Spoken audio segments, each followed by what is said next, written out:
Iniciamos con el espacio de entrevista de Informa TVX, un ciclo de entrevistas especiales dedicado a Monseñor Romero, a su vida y en torno a su martirio. Por eso hoy tenemos una invitada de lujo en set, Mónica González, periodista y directora del Centro de Investigación Periodística de Chile. CIPER se encuentra con nosotros. Vamos a hablar del contexto latinoamericano, este contexto que también incluye dentro del mismo el magnicidio a Monseñor Óscar Arnulfo Romero. De eso estaremos hablando en los próximos minutos. Antes, por supuesto, quiero dar la bienvenida a Mónica a El Salvador y también a TVX para hablar de ese tema. Muchas gracias a ustedes por invitarme. Esta semana es muy especial. Muy especial. Tú estás dentro del marco del Foro Centroamericano de Periodismo y has venido a hablar de Romero. Sí. Quiero que antes de que entremos en detalles sobre este tema, Mónica, nuestra audiencia pueda conocer un poco de tu perfil. ¿De quién se trata Mónica González para América Latina y también en el periodismo de la región? No estoy muy acostumbrada a hablar de mí, ¿no? Ahora lo vamos a ver. Veamos. Si necesitamos hablar de un referente del periodismo chileno, las plumas apuntan a Mónica González. Esta periodista chilena es la actual directora del Centro de Investigación Periodística de Chile. Su hoja de vida es lo suficientemente amplia como su experiencia en investigación periodística. Fundó y dirigió la revista 7+7 y el diario 7. Fue subdirectora y editora de investigación del diario La Nación, subdirectora de revistas Cosas y reportera de investigación en las revistas Cauce y Análisis. En sus inicios trabajó en el diario El Siglo y en la revista Ahora. Fue corresponsal en Chile para el diario argentino Clarín. Es autora de 4 libros que sirven de referente de la investigación del periodismo sudamericano. Mónica González está de visita en El Salvador como invitada en el Foro Centroamericano de Periodismo del periódico El Faro, una importante periodista latinoamericana que sin duda dejará su marca en su tránsito por nuestro país. Ya lo tenían ustedes, ella es nuestra invitada de lujo en esta entrevista especial a Monseñor Romero. Mónica, tú conoces muy bien la experiencia latinoamericana y a nosotros nos interesa conocer esta noche cómo los sucesos políticos, el contexto político latinoamericano de finales de la década del 70, inicios de los 80 del último siglo, del siglo XX, nos ayuda a entender el asesinato de Monseñor Romero, cómo esto nos da pistas para poder comprender el magnicidio al arzobispo mártir. Sí, claro, lo que hay que mirar es que Monseñor Romero finalmente es una pieza dentro de un ajedrez en donde lo que está en juego es el poder económico de los terratenientes de América Latina, ¿no? Que son los aliados de los militares para mantener a gran parte del continente bajo dictaduras militares que provocan una cantidad de muertos y de desaparecidos inédita. Y entonces en ese enclave en que Estados Unidos cuida su patio trasero, la iglesia o personajes de la iglesia como Monseñor Romero, que son parte de la alta jerarquía, que en casi la mayoría de los países está asociada a los militares y a los terratenientes, apoyando las dictaduras, aquí denuncia no solo la miseria, sino que la represión. Los muertos, los salarios miserables, las condiciones de explotación. Y poco antes del asesinato de Monseñor Romero se produce un hecho que para Estados Unidos le cambia el cuadro geopolítico. Y es que la dictadura de Somoza en Nicaragua es derrotada y las tropas sandinistas ingresan a Managua. Eso que ocurre en julio del año 79 hace que el cerrojo de Estados Unidos y la CIA centren mucho más la mira en aquellos sacerdotes que hacen que sectores que hasta ese momento habían apoyado a las dictaduras digan, no, estas torturas, estos asesinatos, estos desplazamientos de campesinos, no pueden seguir. Porque Monseñor Romero no hay que olvidar que alerta sobre las condiciones inhumanas en que viven grandes y la mayoría de la población de Salvador. Has hablado de Estados Unidos como un actor que tenía especial interés en lo que está sucediendo en la América Latina en esos momentos. Somos el patio trasero en ese momento. Bueno, ese contexto es importante mencionarlo. Mónica, ¿cuál era el papel, el rol que cumplió Estados Unidos en el respaldo de las dictaduras militares que tuvimos en América Latina durante ese periodo? Fue clave. En el golpe de Chile lo financió, financió asesinatos de comandantes en jefe, financió el mercado negro. Es clave en el golpe de Estado de 1973. Lo mismo ocurre en los demás países, sea sin el apoyo de Estados Unidos, ya sea invadiendo como ocurrió en Santo Domingo, ya sea controlando a través de empresas norteamericanas como en Guatemala. Sí, lo que hay detrás es el poder económico. ¿Por qué dan el golpe en Chile? porque Salvador Allende lo que hace es nacionalizar el cobre que estaba en manos de la Kennecott y de Anaconda. Entonces, lo que hay en el fondo no es una perversión, es la defensa de intereses económicos muy importantes. Y ahí la CIA, y no lo digo yo, ¿no? Son los documentos desclasificados que muestran algo muy interesante. La CIA, al mismo tiempo que persigue, busca, hace un seguimiento exhaustivo de grupos guerrilleros, pone en el mismo saco a un sector de la iglesia que está denunciando las atrocidades, la barbarie y la miseria. ¿Por qué? Porque hay una situación de explotación y de hambruna que amenaza con un estallido social. ¿Eso lo vuelve blanco a la iglesia? Por lo menos esa iglesia que está protestando respecto a esas condiciones de los ataques armados. Perdón, yo haría la diferencia. Fíjate la dictadura de Argentina. Fíjate que el prelado de mayor investidura argentino, ahí donde estaba viviendo el Papa Francisco, correcto, el actual Papa, bendice los sables y las armas de los hombres que asumen las dictaduras oprobiosas, que tienen un legado de sangre pero impresionante. Es decir, hablamos de un Romero excepcional respecto al rol de la iglesia en esos momentos. Hablamos de un Romero excepcional y yo creo que el otro excepcional es el cardenal Silva Enrique en Chile. Sin el cardenal Silva Enrique, Raúl Silva Enrique, que encabeza la denuncia y el registro de los desaparecidos para que nadie pueda decir nunca más esto no ocurrió a través de la Vicaría de la Solidaridad, en Chile habríamos tenido que lamentar cientos de miles de muertos. Lo que hace Monseñor Romero es decirle a los salvadoreños que tienen pánico por lo que está ocurriendo, que no sirve ponerse de rodillas, hay que ponerse de pie. Y esa imagen es tan fuerte porque no es un guerrillero como Camilo Torres, es un sacerdote a cabalidad. Él lo hace por amor a Jesús, pero no es un amor vacío, inocuo, es un amor lleno de contenido. Yo creo que cuando los salvadoreños se atrevan a mirar de verdad y este Estado, la sociedad pueda recorrer las páginas de la vida de Monseñor Romero, deben tener un orgullo tan grande. Hay pocas figuras como Monseñor Romero en América Latina. Bueno. Por eso es un héroe para todos nosotros, ¿no? Y es un referente porque en un momento en que muy pocos se atrevían a ponerse de pie. ¿No es posible entender, bajo lo que nos has comentado, Mónica, el perfil de Romero en esos momentos, desligándolo de su importante papel como político? Es decir, esa esfera política de Romero también en ese contexto. Eso no es posible desligarlo. A ver, la Iglesia Católica ha hecho política desde su primera intromisión, desde que llega junto con los españoles a América Latina. Las páginas negras las conocemos. Hay una evangelización a sangre y fuego de los nativos. La Iglesia Católica siempre, acabo de decir, o sea, muestra que fue un actor importante en el engranaje de apoyo a las dictaduras, de consolidar ese poder opresor que hacía que las grandes mayorías estuvieran viviendo en la miseria. Entonces lo que hace Monseñor Romero es dar un paso al costado de ese enclave de poder en que la Iglesia Católica toma el partido de los poderosos y se pone al lado, haciendo realidad los acuerdos de Medellín, que son muy poco antes, uno de los hitos más importantes de la Iglesia Católica, y del Concilio Vaticano II. Él lo que hace es recoger lo que amplios sectores de la Iglesia están diciendo. Es imposible mantenerse al lado de los poderosos, de quienes torturan, queman huesos, tiran cadáveres al mar, explotan a los niños, violan mujeres. O sea, a mí me impresiona cuando en nuestros países muchas familias lloran frente a los hornos crematorios de los nazis en la Segunda Guerra Mundial. Y nunca han derramado una sola lágrima.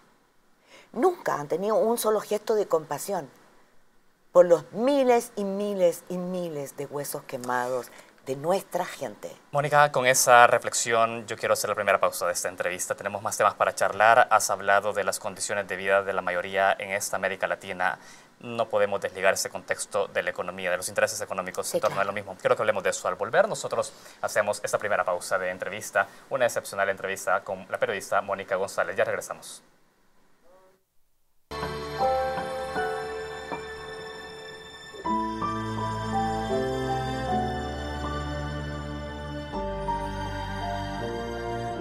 Continuamos con esta entrevista especial en torno al martirio de Monseñor Romero. Hablamos de su muerte en el contexto latinoamericano, finales de la década del 70 y 80 del siglo XX. Y para hablar de eso nos acompaña en este set de entrevista Mónica González, periodista chilena. Estamos pasando lectura y pasando revistas sobre esos hechos y esos factores involucrados en esta muerte. Mónica, tú ya hablabas de este rol que tenía Estados Unidos en el marco de las dictaduras latinoamericanas. Has dicho, detrás de esto hay un importante factor económico. Y yo quiero preguntarte, ¿cómo poder retratar a la gente, a quienes nos están viendo, cómo la necesidad de imponer modelos económicos venía de la mano de imposición política a través del autoritarismo en la región, Mónica? Es que lo que pasa es que a veces cuando se habla de la dictadura, ahí me da risa porque es como una caricatura, ¿no? Es como que un día un grupo de soldados, de generales y soldados se despertaron en mal genio, como digo yo, porque a lo mejor no hicieron el amor con sus mujeres en la noche,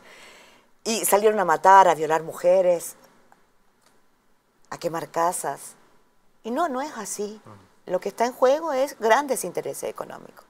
Y lo que está en juego y que no se devela nunca es que en nuestros países ha habido gente que se enriqueció al amparo de la gran riqueza que sacaron empresas, en su mayoría norteamericanas, sacando nuestros recursos naturales. Al punto que Guatemala, por ejemplo, Honduras y el mismo El Salvador, había empresas bananeras, y por eso se les llamó repúblicas bananeras, que tenían más poder que cualquiera de los generales y que cualquiera de los pocos presidentes democráticos, si es que se puede hablar de democracia en esos años, que tuvieron el poder. Es decir, lo que hay aquí detrás es poder económico. Grandes empresas transnacionales, en ese tiempo grandes consorcios, que no querían dejar de explotar nuestros recursos para seguir ganando mucho dinero a costa de mantener a las grandes masas analfabetas y con sueldos miserables. ¿Pero por qué imponer un modelo económico a través de la represión? Porque no hay otra posibilidad. Porque nosotros sabemos que en democracia hay posibilidades de cuestionar, porque sabemos que la educación hace que la gente aprenda a pararse y a ser digna, por eso hay que dejarlas analfabetas, y para someterlas hay que sembrar el terror, para que la gente acepte ganar sueldos de hambre, llevar a sus niños a morirse en las plantaciones, a ni siquiera a soñar con un momento de privacidad, con ganas de amar, de vivir, de estar tranquilo un fin de semana, un lujo asiático. Esas son las condiciones de explotación que se imponen, y para eso está la Escuela de las Américas, una escuela donde pasan los principales dictadores de América Latina. Un ejemplo de ellos es D'Aubuisson, el asesino de Monseñor Romero. Y entonces ahí viene una patita que nosotros no miramos nunca, ¿no? Roberto D'Aubuisson no es el único asesino de Romero. A mí me parece que Estados Unidos, su gobierno, si fuera consecuente, debiera pedir perdón, porque sus cómplices pasivos y activos están en Estados Unidos y están en el poder económico aquí también. Hoy día están. Yo quisiera saber qué van a decirles a sus hijos, a sus nietos, el sábado, cuando todos los salvadoreños se pregunten, ¿cómo fue posible? ¿Tú qué hiciste, abuelo, papá, mamá? ¿No saliste a protestar? ¿No fuiste a defender a tu pastor? Es una pregunta muy terrible. Y es una pregunta que ha tardado demasiado en llegar. Has hablado de no había otra vía para imponer un modelo económico neoliberal que no fuera por la represión. La represión. Ahora, y dictadura. Detrás de esto tenemos finales de 1940, 1950, un modelo desarrollista, derechos adquiridos por la clase trabajadora, Mónica. ¿Es esto? ¿Generaron esas condiciones una cantidad de personas que rechazaban un modelo diferente? ¿Ese era el temor de las clases económicas con fuerza? Ese tipo de fuerza. Claro, una clase media ilustrada, una clase media que tiene conciencia de sus derechos, que no se arrodilla y se somete, como muchos clérigos, muchos sacerdotes que no somos, señor Romero, le inculcan a los campesinos y a los estudiantes, a aquellos pocos que llegan a la jaula. No, hay que arrodillarse y someterse. Sí, señor. Solo obedecer y trabajar de sol a sol. Yo creo que ahí viene una clase media maravillosa que se atreve a tomar en sus manos la bandera de la dignidad. Y es arrasada, como lo conocemos, en todos los países. No nos olvidemos lo que pasa en Colombia, un poco antes. con los líderes liberales, con lo que fue el Bogotazo, el incendio de esa ciudad. No nos olvidemos de lo que pasa en Venezuela, no nos olvidemos de lo que va marcando todo nuestro continente para imponer ese modelo. Un modelo que hoy día vemos sus resultados, está haciendo crisis. Y lo que más impresionante, hay dos cosas que me impresionan. No ha hecho crisis por una potente izquierda marxista, porque no es verdad, no existe eso en América Latina, sino que ha hecho crisis porque la codicia de quienes propiciaban el modelo llegó a tal límite, a tal extremo, que violaron todas las leyes del mercado. Hay una concentración de propiedad, de la propiedad de los medios de producción como nunca antes se ha visto. Un consenso que no se aplicó a rajatabla, es decir, un modelo que no logró cuajar en América Latina. Y yo pregunto, hoy día no hay competencia, las libertades económicas han sido violadas y nos encontramos frente a un panorama desolador porque es el continente que tiene, y eso es lo más terrible, sin estar en guerra, tiene la mayor cantidad de muertos y también la mayor desigualdad. Es decir, no hemos sido capaces de permear esa barrera horrible que denunció Monseñor Romero, que es la de la miseria. Mónica, no quiero pasar desapercibido un aspecto que tú mencionabas en esa intervención anterior cuando hablabas de la Escuela de las Américas, porque al final fue un punto de encuentro de personas como Pinochet, un Roberto Dawson, un Videla, un Banzer, entre otros más. Y sería bueno también que podamos expresar y reflejar a la audiencia. Detrás de esto hay un plan de inteligencia coordinado de las dictaduras, hablamos de un plan Cóndor. Ese intercambio, esa manera de ver de manual la represión en América Latina, Mónica. ¿Qué es un manual? Porque, insisto, esto es un tablero de ajedrez. Cuando matan a Romero, no es una perversión contra Romero. Romero representa una posibilidad de que amplios sectores del pueblo salvadoreño digan no más, basta. Porque es un ejemplo a seguir. Entonces, el modelo a seguir es el terror, ¿no? Hay que selectivamente asesinar a aquellas personas que puedan hacer que el estallido social no lo contenga nadie. Por eso matan a Romero. Y ese diseño está hecho por un francés. La Escuela de las Américas, y Dawson tiene origen francés. Los franceses tienen un pie muy importante en la represión, porque las técnicas horrorosas que se ocupan, de tortura en donde nadie quede incólume, hacer desaparecer cadáveres, quemar huesos, tirarlos al mar, violar como violaron, se hace en la guerra de Argelia por la independencia, y ahí hay un general Auxerres, que es el que dirige esa batalla, la batalla de Argelia, y que después es contratado con sus hombres por la Escuela de las Américas y que les enseña a todos los, la élite de los ejércitos latinoamericanos a cómo reprimir, cómo hacer selectivamente para imponer ese terror. Yo creo que no hemos mirado esa página aún. Hay miles de películas, insisto, sobre el horror nazi. Este es peor. Y lo digo responsablemente. Y no hemos sido capaces en nuestros pueblos de abrir esas páginas. Por eso yo quisiera recomendarle a los salvadoreños el libro que está escribiendo Carlos Dada, el que fue director y fundador del Faro. Yo creo que ese libro de investigación, yo he visto algo de los trabajos que ha hecho Carlos, el trabajo que ha hecho la gente del Faro, va a marcar un hito, porque si no conocemos nuestra historia, si no sabemos quién es quién, ¿cómo podemos construir un país en donde podamos de verdad enfrentar la violencia de las pandillas? ¿Cómo podemos construir un país en donde la impunidad no siga siendo la clave y en donde aquellos que asesinaron a Monseñor Romero, y a unos años después a ese grupo de jesuitas que seguía con su huella, si no condenamos a los asesinos, si no nombramos, identificamos a los cómplices pasivos y activos, incluyendo a los periodistas que participaron en campañas del terror, diciendo e inventando cosas como que toda esta gente era comunista, subversiva, quería matar a muchos. ¿Cómo podemos construir un país en donde las mamás, los papás, los jóvenes dejen de salir a la calle hoy día en El Salvador con el miedo terrible a no regresar con vida? Un país que no garantiza el derecho mínimo, el derecho a la vida, es un Estado que no es viable.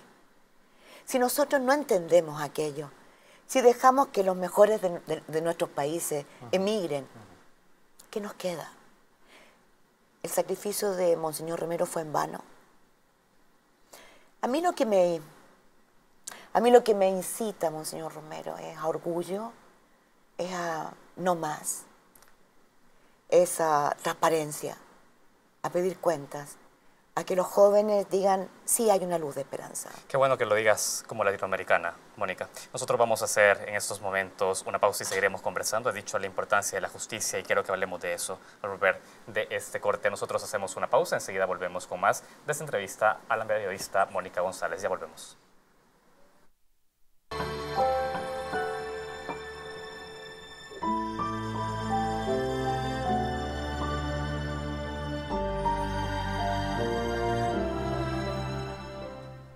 Continuamos con esta excepcional entrevista con la periodista chilena Mónica González, una periodista que conoce muy bien del contexto latinoamericano en torno al asesinato de Monseñor Romero, una periodista que ha dedicado mucho tiempo de investigación respecto a los graves crímenes cometidos por dictaduras latinoamericanas. Mónica ha dicho algo en el bloque anterior y es que al hablar de un poder económico, un poder internacional que venía desde los Estados Unidos, capacitación, financiamiento y demás, sabíamos que Roberto Dawison no estaba solo en esta tarea de asesinar a Monseñor Romero. Definitivamente no estaba. No, claro, no estaba. Los escuadrones de la muerte que también actúan en Honduras, en Guatemala, en Brasil. Una dictadura que le ha costado tanto a pesar de 2 gobiernos de Lula, del Partido de los Trabajadores y de Dilma Rousseff. Le ha costado tanto desclasificar su verdad, ¿no? Ahí, entre paréntesis, en Brasil, el general Ocerrés instala su escuela de entrenamiento con las técnicas más horrorosas de tortura para los dictadores del Cono Sur y también algunos salvadoreños. No nos olvidemos que el financiamiento, fíjate que aquí hay algo muy interesante. Sí. Los miles y miles de millones de dólares que se gastan en el apoyo que hace Estados Unidos a la dictadura salvadoreña, a las dictaduras de América Latina, pero a las de Centroamérica, que es el cerrojo de su patio trasero, precisamente en el año en que asesinan a Monseñor Romero. Correcto. Aquí hay miles de millones de dólares que los ciudadanos estadounidenses nunca se han preocupado de pedir cuenta. A mí me extraña eso. Y deberíamos nosotros también pedir cuenta en nuestros países, porque también hubo miles de millones de dólares gastados en represión. La Operación Cóndor fue eso. Y por eso Dawison no está solo. Por ejemplo, aquí yo tengo unas fotos en que aparecen chilenos siendo adiestrados por la CIA en territorio salvadoreño. Claro, era una red entonces de inteligencia. O sea, completa. Napoleón Duarte, que muchas veces se lo pone como ajeno a todo esto, gozó del mismo apoyo de la CIA que tuvo Dawison. O sea, aquí la CIA nunca dejó de intervenir. No podía permitir que El Salvador se escapara, como no podía permitir que ninguno de los países de Centroamérica se escapara, y después de Nicaragua fue peor. Entonces, el peligro que representa hace olvidar, por ejemplo, hechos tan ignomiosos como que, y esto todavía me estremezco cuando me acuerdo, está probado por no nosotros, los archivos norteamericanos, que inocularon sífilis en Guatemala. Es decir, hay cientos de miles de guatemaltecos que tuvieron los feroces efectos de una enfermedad en que ellos no fueron ni promiscuos y que fue inoculada para hacer un experimento. Hasta ese nivel la represión. Hasta ese nivel llega la perversión de pensar que somos los latinos de segunda categoría o de tercera. Y personas como Dawison, y eso hay que entenderlo, se enriquecen al alero de este apoyo norteamericano porque son el brazo sucio, ¿no? Uno no puede dejar de pensar que hoy día el narcotráfico es casi lo mismo. El narcotráfico es un gran negocio.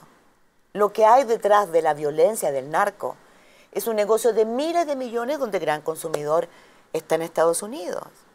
Y coopta jueces, políticos, correcto, para mantener ese negocio. Bueno, en ese tiempo fue lo mismo. Lo que cambia de narcos, hoy día son los narcos, ayer eran los dictadores. Y gente como Dawison hace la tarea sucia, pero es para poder hacerlo bajo total impunidad. Tiene que tener todo el apoyo del poder de jueces y políticos. Qué bueno que tocas ese aspecto. Justicia, de eso quería hablar. Has retratado esos graves crímenes y violaciones a los derechos humanos y a la hora de hablar justicia en América Latina, tenemos que hacer matices. América del Sur ha logrado avanzar, sin Mucho. lugar a dudas, mucho Sí. en reparar de manera transicional Sí, esos sí. hechos. No así Centroamérica, donde incluso una fiscal guatemalteca, Claudia Paz Paz, lo ha logrado hacer de una manera muy difícil y encontró resistencia dentro del mismo Estado. El Salvador aún continúa en impunidad respecto a esto.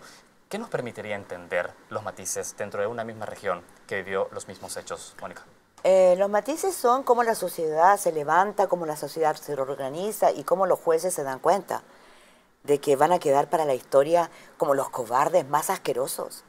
Pero si entendamos, la impunidad es posible, o sea, un dabuizón, un asesino que mata y viola a las mujeres campesinas, a jovencitas, a niños, los quema. Solo puede quedar impune porque hay jueces cobardes. ¿Es una decisión Hay personal? jueces, no, como poder son comprados. Hay que investigar las fortunas de los jueces. Yo a veces me pregunto, cuando lo he investigado en algunos países, ahí uno se da cuenta, ¿no? Esas mansiones que tienen, ¿las podrían haber comprado con sus sueldos de jueces? No. Por eso digo aquí, esta gran cantidad de millones salpica, compra voluntades, compra jueces, compra parlamentarios, compra ministros, compra alcaldes, compra gobernadores, para que nada se mueva. En el fondo, esto es como una gran tramoya de teatro. La gente entra a los tribunales, habla con un juez, pero nada es verdad, es un teatro, porque están todos cooptados y están pagados. ¿Para qué? Para que nadie vaya a la cárcel, para que la verdad no se sepa. Lo dramático es que nos han violentado hasta lo más noble y sagrado de nuestra historia. Nos han impedido el rito ancestral de enterrar a nuestros muertos. Este país, como tantos de América Latina, está cimentado bajo un colchón de huesos que reclaman justicia. Gente que fue echada al mar, padres, mujeres, niños, madres, que nunca han podido enterrar a su ser querido. ¿Por qué? ¿Por qué ese odio? ¿Por ser pobres? Por eso que el amor de Monseñor Romero no es inocuo. Ese amor a los pobres, que a veces se lo quiere representar, es vacío. El amor de verdad es hacer que tú entierres a tus muertos. Pero lo primero, para que no se mueran, es que tengan sueldos dignos, es que tengan una habitación, a lo menos que merezca llamarse casa. Que los niños no mueran desnutridos, que las niñas no sean violadas con 10 años, 11 años. ¿Cómo podemos permanecer impávidos frente a esa violencia? Yo no la entiendo. Y no entiendo que hasta el día de hoy sigamos con esta impunidad, porque la impunidad lo que permite es que los mismos que han profitado y se han enriquecido con esta guerra sucia, que ha dejado este colchón de muertos sin tumba, sigan enriqueciéndose. Mónica, yo tengo que ir cerrando esa entrevista y hay un punto que a mí me gustaría analizar contigo y es, ¿te parece que la sociedad latinoamericana de hoy, después de 35, 40 años de estos hechos, comienza ya a reprochar y decir es importante avanzar hacia otro tipo de política, hacia otro tipo de reconocimiento sobre estos crímenes? Y te lo pregunto porque vemos en gobiernos a un Mujica, a una Dilma Rousseff, a una Cristina Fernández de Kirchner, a un Salvador Sánchez Serén, que por ahí en su momento también estuvieron sometidos bajo la represión sistemática del Estado. Ahora ellos son electos presidentes en estos países. ¿Y han permeado la línea de la miseria? ¿Han cambiado las condiciones de desigualdad? Bueno, yo pienso que ahí hay un tema muy importante. Más allá, había un eslogan que a mí me gustó mucho en un momento dado en Chile: ya no basta con rezar. Muy bien. A mí me impactaba esa frase que decían sacerdotes. Y yo creo que eso es hoy día. Ya no basta la consigna, de izquierda, de derecha, del que sea, y ya no basta con rezar. Y los periodistas también. Yo creo que ha llegado el momento que asumamos responsabilidades, que miremos autocríticamente lo que hemos callado, lo que hemos silenciado, los cómplices activos y pasivos, porque yo creo que la explosión de violencia por el narco ya no da más. No es decente lo que estamos viviendo, ya no hay dictaduras, pero porque al poder económico no le interesan y no necesita a los militares para hacerla. Igual tiene un régimen de explotación terrible. Y lo que necesita es ciudadanos dignos. Empezando por nosotros. Yo creo que hay que mirarse al espejo. Y el sábado nos vamos a mirar al espejo. Monseñor Romero nos va a ayudar en distintos países a hacer un momento de reflexión por tantos de nuestros muertos que no tienen tumba, por tantas madres que cayeron defendiendo a sus hijos pequeños, por tantos hombres que perdieron la dignidad y porque nosotros nos alumbremos para poder salir de este marasmo. Mónica González, periodista, gracias por regalarnos tantas lecciones esta noche en esta entrevista. Te agradezco el tiempo. Gracias a ustedes también que nos acompañaron durante esta entrevista. Nosotros tenemos que hacer una pausa. Enseguida volvemos con más noticias.